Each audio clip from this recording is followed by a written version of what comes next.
알고 싶어. 알고 싶다고. 호기심은 두려움을 이겨내고 만다. 어느새 나의 손이 컴퓨터의 부팅 스위치를 누르고 있었다. 삐.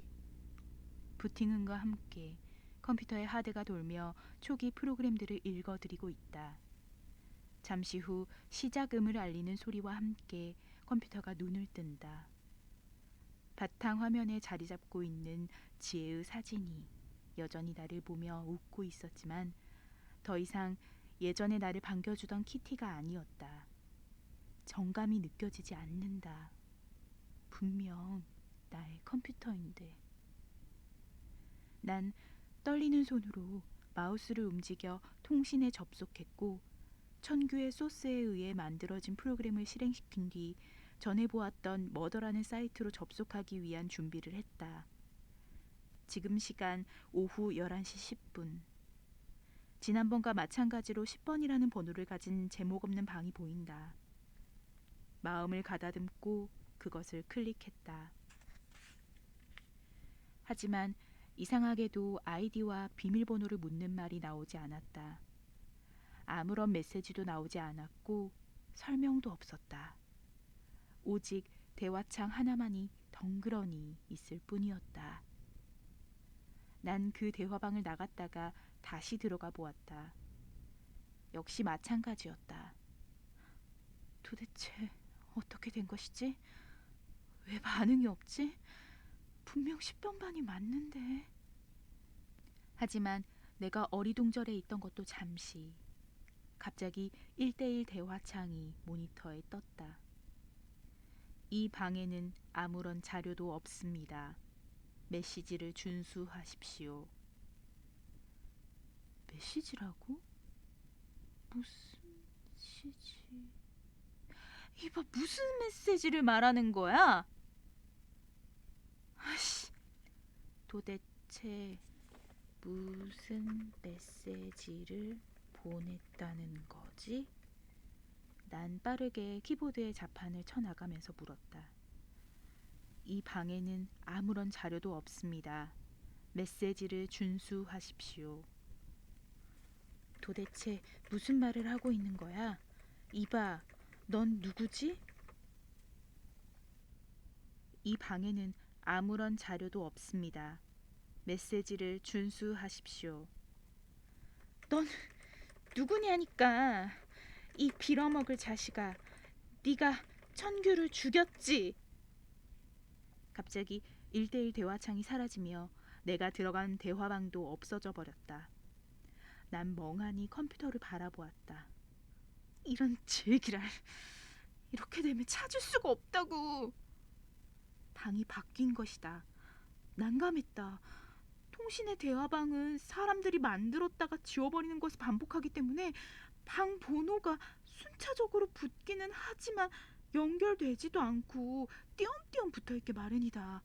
예를 들어 1번 방이 생기고 2번 방이 생기고 3번 방이 생긴 후에 누군가 4번 방을 만들었다고 하자. 잠시 후 2번 방 사람이 자신이 만든 방을 지우면 1, 3, 4식으로 방 번호가 떨어져 있게 된다. 그리고 다른 사람이 대화방을 다시 만들면 남아있는 2번이 방의 번호로 주어지는 형식이다. 저번에는 운 좋게 10번 방을 찾아냈지만 지금 다시 여러 종류의 대화방에서 공통적으로 없는 번호를 찾아본다고 치자. 대화방 종류에 따라 다르지만 보통 한 방에 100여 개 정도의 개인방이 허용되고 내가 접속하고 있는 통신의 대화방의 종류만 해도 연령대, 학교, 취미 등 20여 개 정도의 종류로 나뉘어져 있기 때문에 그것을 다 조사한다는 건 무리였다. 메시지? 메시지를 준수하라는 말이 도대체 뭔 말이지? 난 메시지를 받은 적이 없다고. 난 담배를 꺼내 물고 그 수수께끼 같은 말을 계속해서 생각했다. 메시지, 메시지, 메시지. 잠시 후 머릿속에 분명하게 떠오르는 것이 있었다. 서울 때아니 농수로 온 도시가 물바다. 480명이 죽고 103명이 행방불명. 27일 밤 10시 30분 자세한 소식을 전해드립니다. 채널 14번을 고정하십시오. 집으로 오기 전 광고 전광판에 나타났던 그 이상한 문구. 난 시계를 보았다. 10시 25분.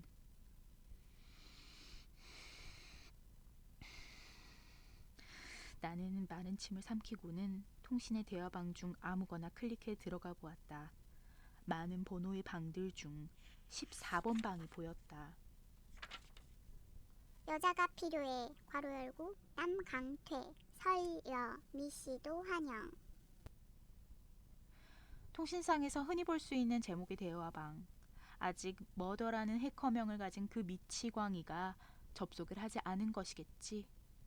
난 그것에 시선을 고정하고 30분이 되기를 기다렸다. 잠시 후 분침이 30분을 가리키자 그 방이 사라지면서 거짓말처럼 제목 없는 방이 나타난다. 만든 이의 아이디도 성명도 보이지 않는다.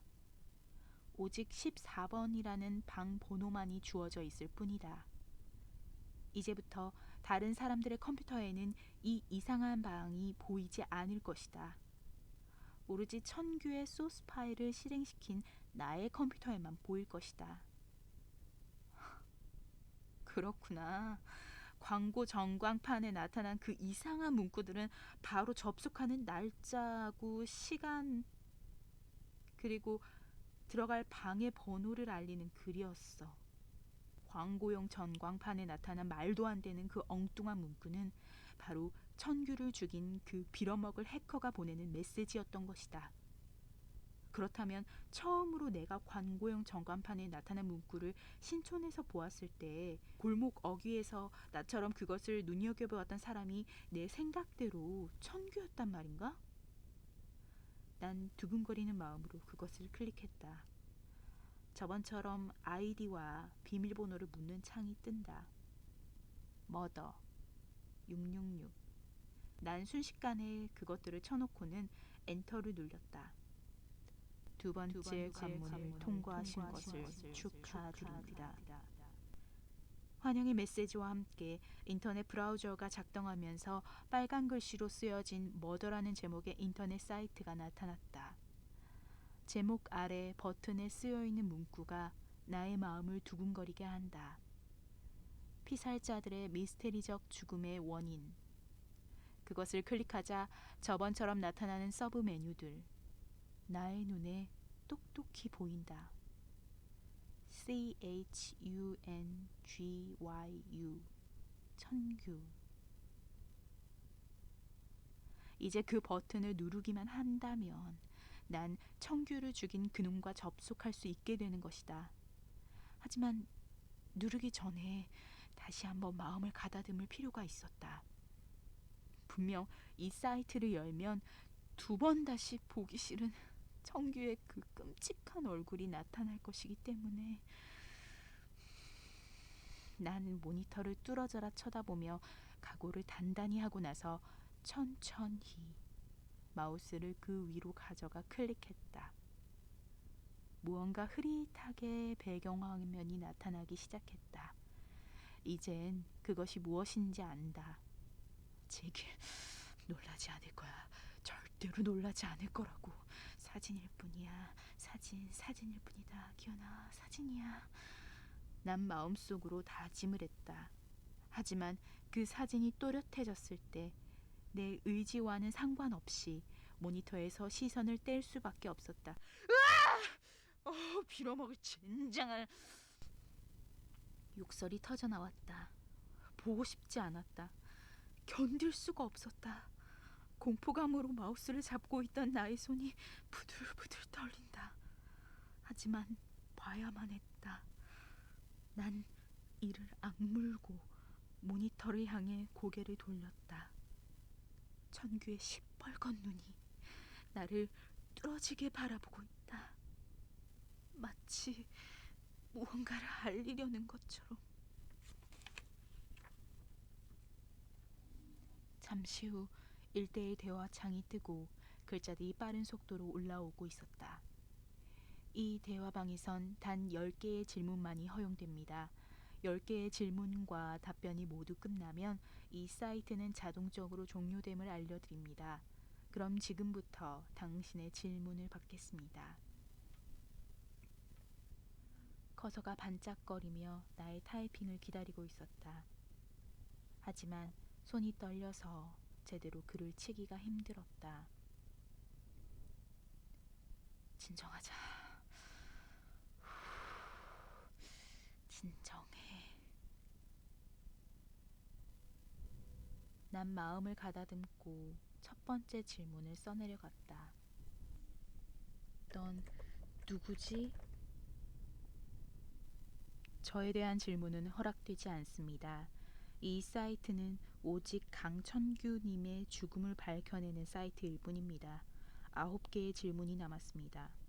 너에 대한 질문은 허용되지 않는다고? 질문의 정의가 모호합니다. 8개의 질문이 남았습니다. 아니, 8개라니. 넌 대답도 하지 않았잖아. 도대체 무슨 말이야? 10개의 질문이란 당신의 텍스트 문자 끝에 물음표를 붙였을 때 간주하는 것입니다. 저의 대답과는 상관없이 당신은 오로지 10개의 물음표만을 붙일 수 있는 것이 허락되는 것입니다. 물음표를 붙이지 않거나 질문의 정의가 모호한 경우 당신의 질문은 무시되는 것을 주의하십시오. 7개의 질문이 남았습니다. 이런... 난 흥분으로 두근거리는 마음을 진정시키기 위해 눈을 감았다. 그리고 머릿속으로 질문을 생각했다. 잠시 후 눈을 뜨고 빠르게 자판을 두드렸다. 천규는 살해당한 것인가? 처음엔 아니었습니다. 6개의 질문이 남았습니다. 빌어먹을 그따위 대답이 어디 있어? 질문의 정의가 모호합니다. 5개의 질문이 남았습니다. 난 화가 치밀어 올랐다. 이 새끼 나를 놀리고 있어. 난 흥분을 겨우 가라앉히고는 다음 질문을 했다.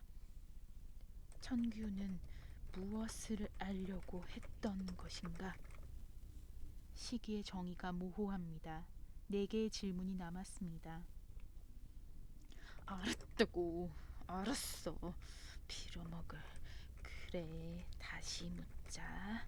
천규가 이 사이트에 처음 들어왔을 때 무엇을 알려고 한 것이지? 의문사한 김이슬님에 대한 진실이었습니다. 3개의 질문이 남았습니다. 김이슬? 어디선가 들어본 이름인데? 천규는 김이슬의 죽음에 대한 진실을 알게 되었는가? 그렇습니다. 2개의 질문이 남았습니다. 그래서 천규가 죽은 것인가? 시기에 대한 정의가 모호합니다. 1개의 질문이 남았습니다. 제길, 그렇다면 천규는 언제 죽은 것인가? 아차! 난 또 쓸데없는 질문으로 마지막 남은 기회를 날려버렸다. 시기에 대한 정의가 모호하다는 대답에 나도 모르게 언제 죽은 것인가라는 허망한 질문을 쓰고 만 것이다. 잠깐, 내 질문은 정확히 11월 16일 새벽 0시 30분입니다. 모든 질문이 종료되었습니다. 감사합니다. 잠깐 기다려!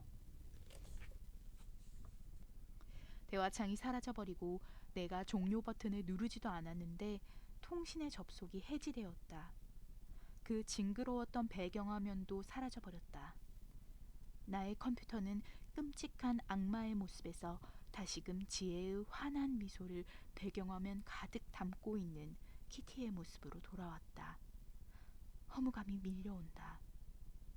결국 이 미취광이 해커의 정체에 대해서 아무것도 알아낸 것이 없다. 그것뿐 아니라 천규의 죽음에 대한 비밀도 풀지 못했다. 너무 긴장을 한 탓이었으리라. 난 담배를 입에 물고 불을 붙였다. 한숨과 함께 담배 연기를 내뿜으며 멍하니 컴퓨터의 모니터를 바라보았다. 그러다가 문득 떠오르는 생각에 입에 문 담배를 떨어뜨리고 말았다. 16일 새벽 0시 30분? 도대체 무슨 소리야? 내가 그의 죽음을 목격한 것이 분명 14일 새벽이었는데 16일날 죽었다니. 도대체 뭔 말이야? 이해할 수가 없었다. 나를 놀리는 건가? 그 빌어먹을 자식이 지금 나를 가지고 놀고 있는 거냐고. 갑자기 알 수 없는 분노가 치밀어 올랐다. 난 책상 위에 놓여있는 키보드를 들어 땅바닥에 집어 던졌다. 도대체가 말이 안 되는 거 투성이야. 내가 미친 걸까? 내가 미친 거냐고! 난 소리를 질렀다. 형이 나의 비명소리에 놀란 것인지 내 방문을 열고 뛰어들어왔다. 기현아, 왜 그래? 기현아! 난 땅바닥에 주저앉아 머리를 감싸쥐었다. 울고 싶었다. 하지만 눈물이 나오지 않았다. 나의 모든 감정은 오직 공포라는 것에 집중되어 있는 것 같았다. 천규를 잃은 슬픔은 공포감 때문에 사라져버린 지 오래다. 내가 느낄 수 있는 감정은 오로지 공포뿐이었다.